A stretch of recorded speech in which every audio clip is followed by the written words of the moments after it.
نحمده ونصلي ونسلم على رسوله الكريم اما بعد فاعوذ بالله من الشيطان الرجيم بسم الله الرحمن الرحيم وما انت بهاد العمي عن ضلالتهم ان تسمع الا من يؤمن بآياتنا فهم مسلمون۔ اور تم اندھوں کو ان کی گمراہی سے نکال کر ہدایت دینے والے نہیں، تم تو اسی کو سنا سکتے ہو کہ جو ہماری آیتوں پر ایمان لاتے ہیں اور تو وہ فرما بردار ہیں۔ اس آیت کریمہ میں اللہ رب العالمین نے ارشاد فرمایا کہ تم اندھوں کو ہدایت دینے والے نہیں۔ اس کا معنی یہ ہے کہ جسے اللہ رب العالمین نے ہدایت سے اور اس کے دل کو ایمان سے اندھا کر دیا ہو، آپ اسے گمراہی سے نکال کر ہدایت محبوب نہیں دے سکتے۔ اور فرمایا کہ آپ صرف انہی کو سنا سکتے ہیں کہ جس کے پاس سمجھنے والے دل ہیں اور جو اللہ تعالیٰ کے علم ایمان کی شہادت سے بہرہ اندوز ہونے والے ہیں اور وہ مخلص مسلمان ہیں۔ آگے ارشاد فرمایا وَإِذَا وَقَعَ الْقَوْلُ عَلَيْهِمْ أَخْرَجْنَا لَهُمْ دَابَّةً مِّنَ الْأَرْضِ تُكَلِّمُهُمْ أَنَّ النَّاسَ كَانُوا بِآيَاتِنَا لَا يُوقِنُونَ۔ اور جب ان پر بات آ پڑے گی تو ہم ان کے لیے زمین سے ایک جانور نکالیں گے کہ جو لوگوں سے کلام کرے گا، اس لیے کہ لوگ ہماری آیتوں پر یقین نہ کرتے تھے۔ مفسرین فرماتے ہیں یہ جو اللہ تعالیٰ نے اس آیت میں فرمایا کہ جب ان پر بات آ پڑے گی، اس سے کیا مراد ہے؟ اس کے بہت سارے مختلف معنی ہیں۔ ایک معنی یہ ہے کہ جب کفار پر اللہ کا عذاب آنا واجب ہو جائے گا۔ نمبر 2، اس کا معنی یہ بھی ہو سکتا ہے کہ جب ان پر اللہ کا غضب لازم ہو جائے گا، یا نمبر 3 کہ جب ان پر حجت پوری ہو جائے گی، اور یہ اس وقت ہوگا کہ جب لوگ نیک کاموں کی دعوت دینا اور برائی سے روکنا منع کر دیں گے، یعنی چھوڑ دیں گے یہ کام کہ لوگوں کو نہ نیکی کی دعوت دیں گے اور نہ برائی سے روکیں گے۔ اور بعض مفسرین کے نزدیک یہ اس وقت ہوگا کہ جب کافروں کی اصلاح کی کوئی امید باقی نہ رہے گی، اور یہ امید قیامت قائم ہونے سے پہلے آخری زمانے میں ختم ہوگی۔ تو یہاں سے یہ بات بھی پتہ چلی کہ ایسا وقت بھی آئے گا کہ جب لوگ یہ کام کرنا بھی چھوڑ دیں گے۔ ابو البرکات عبداللہ بن احمد نصفی رحمۃ اللہ علیہ فرماتے ہیں کہ اس آیت کا ایک معنی یہ بھی ہے کہ بات سے مراد یہ ہے کہ جس کا کفار سے وعدہ کیا گیا، یعنی بار بار قرآن وعدہ کر رہا ہے کہ قیامت قائم ہوگی، عذاب لازم ہوگا، اور فرمایا بات آ پڑنے سے مراد اس کا حاصل ہونا ہے، اور آیت سے مراد یہ ہے کہ جب قیامت قائم قریب بالکل آ جائے گی تو فرمایا کہ اس کی علامتیں جو ہیں وہ ظاہر ہونا شروع ہو جائیں گی، اور اس وقت توبہ کرنے والے کو کوئی نفع نہ دے گا۔ یہی بات اس سے مراد ہے۔ اور اسی آیت میں اللہ تعالیٰ نے فرمایا کہ ہم ان کے لیے زمین سے ایک جانور نکالیں گے۔ اب یہ قیامت سے پہلے ہوگا کہ ایک جانور زمین سے نکلے گا، اور جب کفار پر بات آ پڑے گی تو فرمایا ہم ان کے لیے زمین سے ایک عجیب و غریب جسم والا ایک جانور نکالیں گے۔ اب وہ جانور کی زبان بھی ہوگی اور وہ کلام بھی کرے گا۔ مفسرین کہتے ہیں وہ فصیح و بلیغ کلام کرے گا، اور اس وقت اس کو اللہ رب العالمین نے یہ طاقت دی ہوگی کہ وہ پہچان لے گا کون مومن ہے اور کون کافر ہے۔ یعنی اس جانور کو یہ صلاحیت اللہ تعالیٰ دے گا، اور وہ کہے گا ھذا مومن، کہ تو مومن ہے، اور یہ مومن ہے، ھذا کافر، اور یہ کافر ہے۔ اس وقت یہ کہے گا، اور اس کا ثبوت جو ہے وہ کیسے ہے میں آپ کے سامنے رکھتا ہوں کہ اس جانور کو کیا کہتے ہیں۔ تو مفسرین کہتے ہیں اس جانور کا نام دابۃ الارض ہے، کہ جس کا قرآن نے ذکر کیا، اور اس جانور کے بارے میں صرف اتنا جان لینا کافی ہے کہ یہ ایک عجیب و غریب شکل کا جانور ہوگا۔ اور یہ نکلے گا کہاں سے؟ تو مفسرین فرماتے ہیں جہاں صفا مروہ کی پہاڑی ہے، جہاں لوگ آج سعی کرتے ہیں، تو فرمایا کوہ صفا سے یہ نکلے گا۔ کوہ صفا سے برآمد ہو کر یہ تمام شہروں میں جلد پھرے گا اور فصاحت کے ساتھ کلام کرے گا، اور ہر شخص کی پیشانی پر ایک نشان لگائے گا جو اس وقت زندہ ہوں گے، اور ایمانداروں کی پیشانی پر یہ نشان لگائے گا کہ اس پر حضرت موسیٰ علیہ السلام کے عصا سے وہ نورانی ایک خط بنا دے گا، اور فرمایا کافر کی پیشانی پر حضرت سلیمان علیہ السلام کی انگوٹھی سے سیاہ مہر لگا دے گا، یعنی اس کے پاس دو چیزیں ہوں گی، ایک سلیمان علیہ السلام کی انگوٹھی ہوگی اور حضرت موسیٰ علیہ السلام کا عصا ہوگا۔ مومن کے پیشانی پر ایک نورانی خط کھینچ دے گا کہ جس سے پتہ چل جائے گا کہ یہ مومن ہے، اور جو کافر ہوگا اس کی پیشانی پر انگوٹھی سے مہر لگا دے گا کہ یہ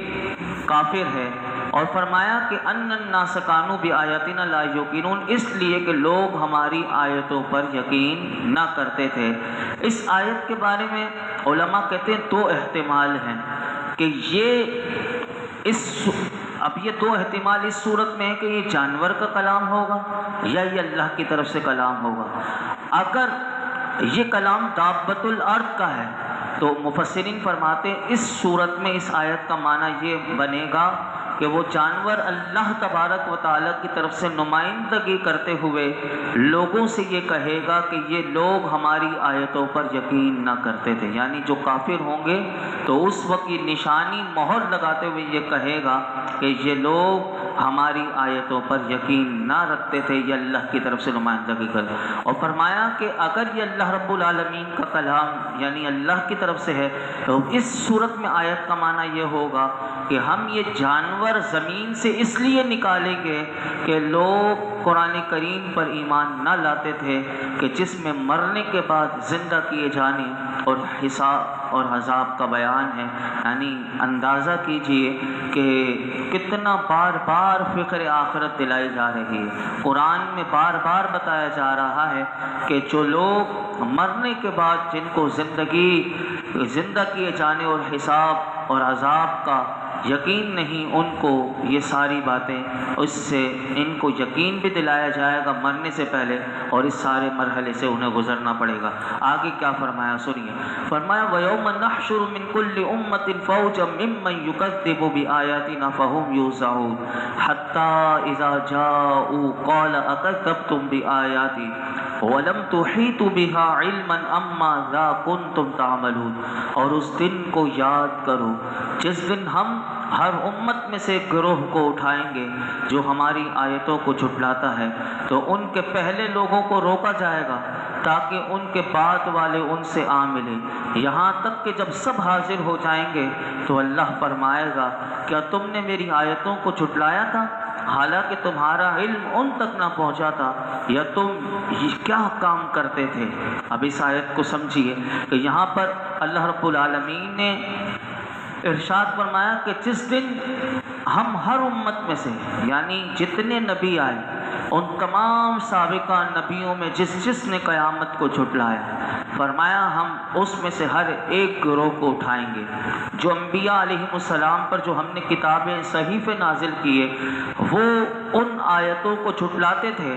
تو پہلے فرمایا کہ تاکہ یہ جو قیامت کے دن آئیں گے ان کو روکا جائے گا کہ پیچھے جو آ رہے ہوں گے وہ سارے کے سارے آپس میں ملیں گے، اور حساب کی جہاں حساب و کتاب ہوگا فرمایا اس کی طرف انہیں چلایا جائے گا،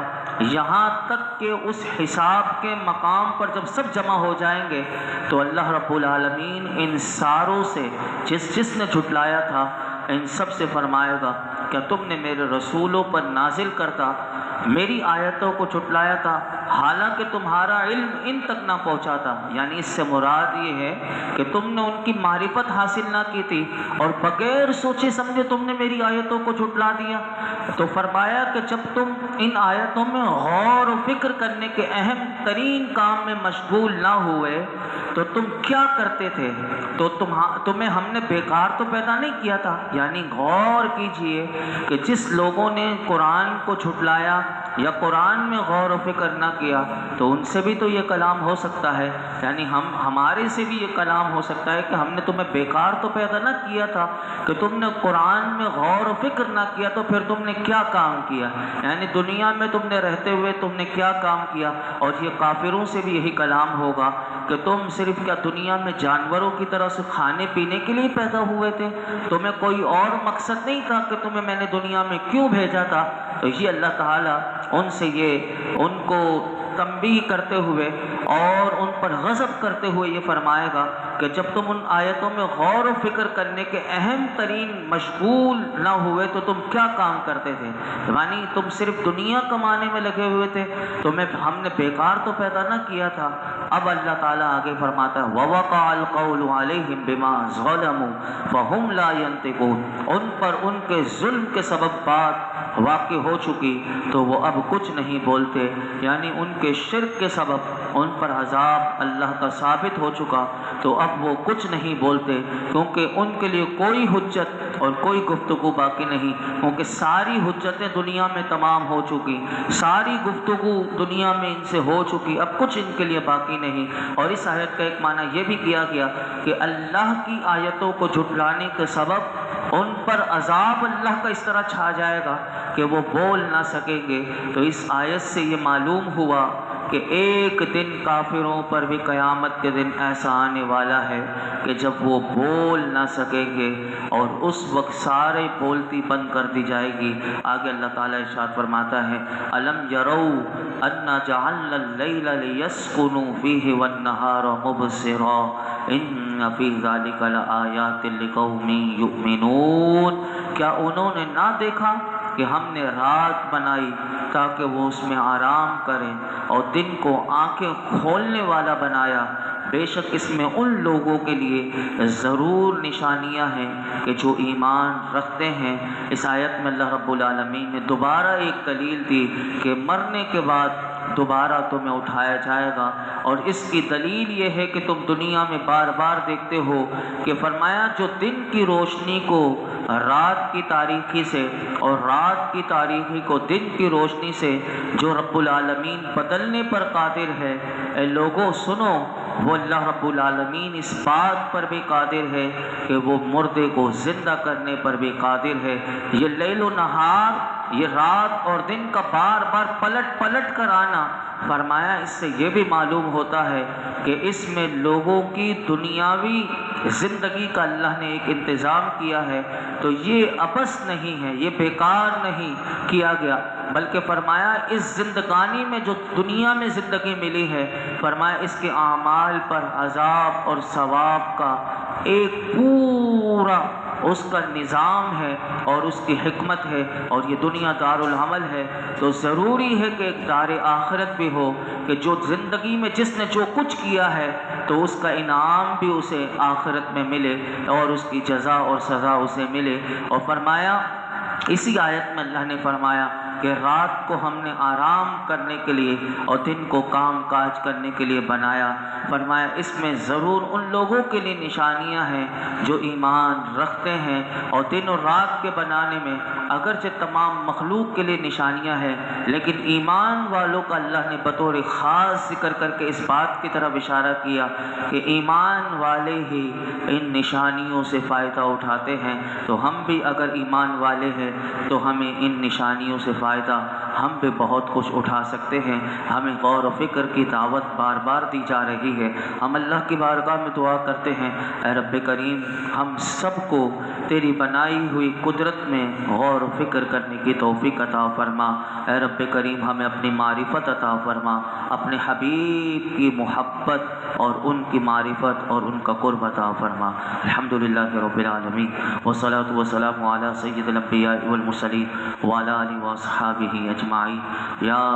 ربنا یا ربنا یا ربنا یا ربنا یا ربنا، اے رب کریم ہم سب کی حاضری کو قبول مقبول فرما، ہمارے تمام صغیرہ کبیرہ گناہ معاف کر دے، ہماری بے حساب مغفرت فرما، ہمارے والدین کی، میرے آقا کی، تمام امت کی مغفرت فرما،